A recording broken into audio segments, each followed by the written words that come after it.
नमस्कार, मैं हूं नीलू। तो बीते 3 सालों से रूस और यूक्रेन आमने सामने है, लेकिन अब तक कोई फैसला नहीं हुआ है। कभी रूस आगे बढ़कर हमला करता है, कभी यूक्रेन आगे बढ़कर हमला करता है, और इस बार तो यूक्रेन ने इतना बड़ा हमला रूस पर किया है कि कह सकते हैं कि उसके कई जंगी जहाज जो हैं वो तबाह हो गए हैं, ऐसा यूक्रेन का दावा है। लेकिन रूस इससे डिनाई करता है। हालांकि जो तस्वीरें आई हैं वो बेहद रूस के लिए चिंताजनक है। कितना नुकसान हुआ है और अब इसके आगे क्या रूस यहीं पर रुकेगा? क्योंकि जिस तरह के हमले के दावे यूक्रेन कर रहा है, उसके बाद रूस तो यहां रुकने वाला नहीं है। इसी पर बातचीत करने के लिए मयंक मेरे साथ है।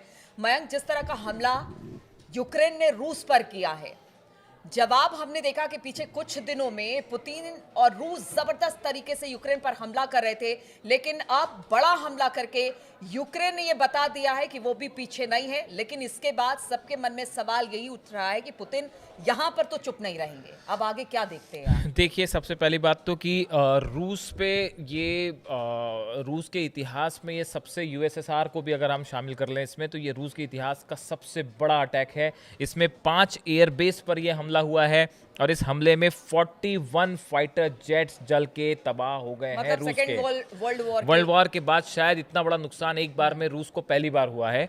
देखिए, 5 एयरबेस हैं: Belaya airbase, Olenya airbase, Diaghilevo airbase, Ivanovo airbase और अमूर एयरबेस। ये 5 एयरबेस पर यूक्रेन के ड्रोन से हमले हुए हैं, जिसमें 41 फाइटर जेट्स जो हैं वो जल के तबाह हो गए हैं, जिनकी तस्वीरें सोशल मीडिया में सब तरफ छाई हुई हैं। अब देखिए, बड़ी गौर करने वाली बात यह है, जो बेलाया एयरबेस है इसकी यूक्रेन से दूरी है 4,300 किलोमीटर।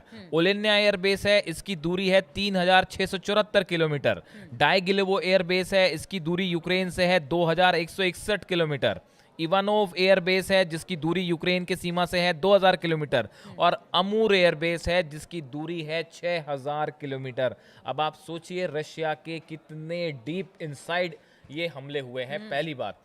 दूसरी बात, ये हमले करने का तरीका बहुत ही ऐसा है जो जिसकी आप बता रहे थे, चर्चा कर रही थी कि ये बड़ा अजीबोगरीब तरीके से ये हमला हुआ है। सुनिएगा जरूर कि किस तरह से यूक्रेन ने निशाना बनाया, क्योंकि रूस के अंदर घुसकर और रूस में इतनी तबाही लाना बहुत बड़ी बात होती है। मयंक, बताएंगे किस तरह से आखिर इस हमले को अंजाम दिया गया? मयंक, बताया जा रहा है कि यूक्रेनी जो एजेंट्स हैं उन्होंने एफपीवी, जो जिस ड्रोन का इस्तेमाल किया गया है, इसका नाम है एफपीवी, फर्स्ट पर्सन व्यू इसका फुल फॉर्म होता है। इस ड्रोन से ये हमले हुए। कुछ ट्रक्स में, बड़े ट्रक्स में जो होते हैं, इसमें लकड़ी के केबल्स बना के ये ड्रोन को उसमें छुपाया गया था। इन ट्रक्स को जो है वो रूस की सीमा में अंदर दाखिल किया गया और रिमोट कंट्रोल से जब ये एयरबेस के पास पहुंच गए तो वहां पे रिमोट कंट्रोल से उन ट्रक्स की छतों को खोल दिया गया और इन ड्रोन्स को फ्लाई करके इन्हें ब्लास्ट करवा दिया गया एयरबेस पे।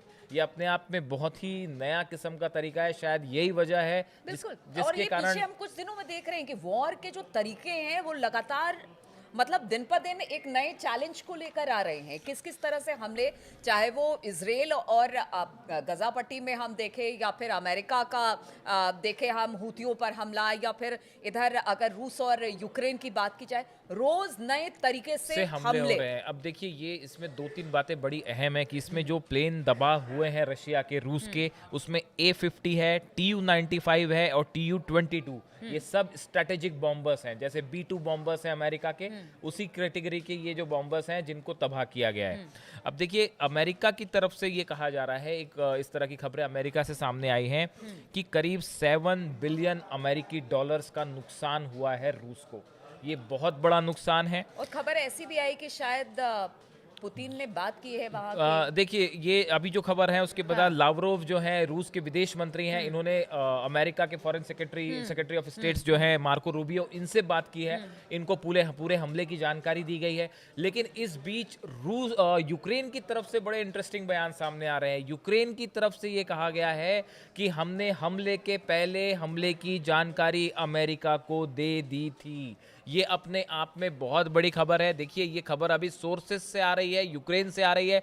अगर इस खबर की पुष्टि हो जाती है कि यूक्रेन ने इस हमले की जानकारी अमेरिका को दी थी और उसके बाद भी अमेरिका ने इस तरह का कोई इंफॉर्मेशन अगर रशिया से शेयर नहीं की है, तो देखिए ये लड़ाई जो है फिर अब थोड़ी थोड़ी अमेरिका वर्सेस। मैं इसीलिए शुरुआत में आपने पूछा कि अब इसके बाद क्या, क्योंकि देखिए जो हमले तो किए यूक्रेन ने रूस पे, हमने रूस को जितना देखा है इतने सालों में पढ़ा है, रूस जब भी कह सकते हैं अपने दुश्मन को अगर किसी तरह से उस पर हमला करना है तो बहुत जबरदस्त हमले करता है।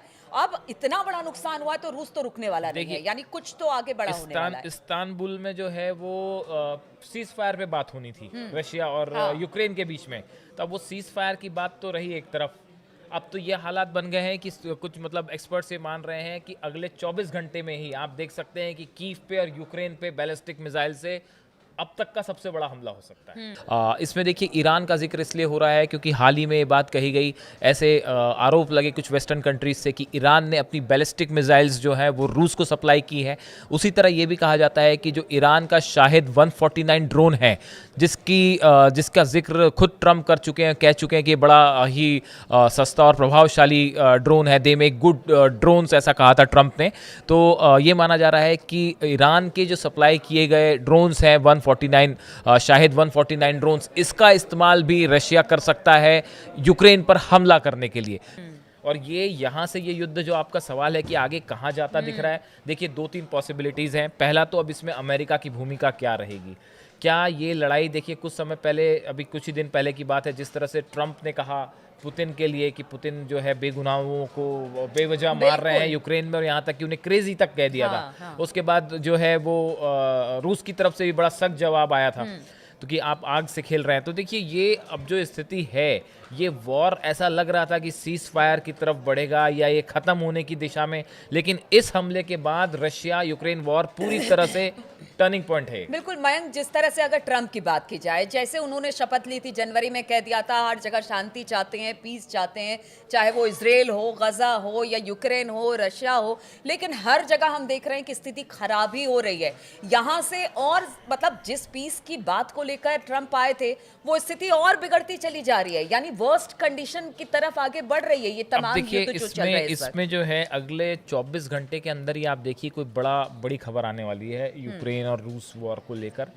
सीज फायर वाली बात तो अब बिल्कुल डिरेल हो चुकी है, इसमें कोई शक नहीं है। इस हमले के बाद अब सीज फायर की तो संभावना ही नहीं दिख रही है। अब रूस की तरफ से बड़ा अटैक किया जाएगा, इसमें कोई दो राय नहीं है। और जैसा एक्सपर्ट्स मान रहे हैं कि उसमें ज़्यादा वक्त भी नहीं लिया जाएगा, और हो सकता है कि अगले कुछ घंटों के अंदर ही आप देखें यूक्रेन और कीव पे जो है वो अब तक जितने बैलिस्टिक मिसाइल से हमले हुए हैं उसमें सबसे बड़ा हमला अगले 24 घंटे में हो सकता है। बिल्कुल, तो कहा जा रहा है यूक्रेन ने तो अपनी बाजी खेल दी है, अब रूस की बारी है और रूस इसको किस तरह से ले रहा है, क्योंकि इस वक्त आंकलन किया जा रहा है रूस में कि कितना नुकसान हुआ है, अब किस तरह से यूक्रेन से निपटा जाए। क्योंकि पुतिन को पहले भी हमने सुना, उन्होंने कहा कि देखिए अगर यूक्रेन नहीं मानता है तो फिर हम परमाणु अटैक भी कर सकते हैं, इस बात को भी उन्होंने कहा है।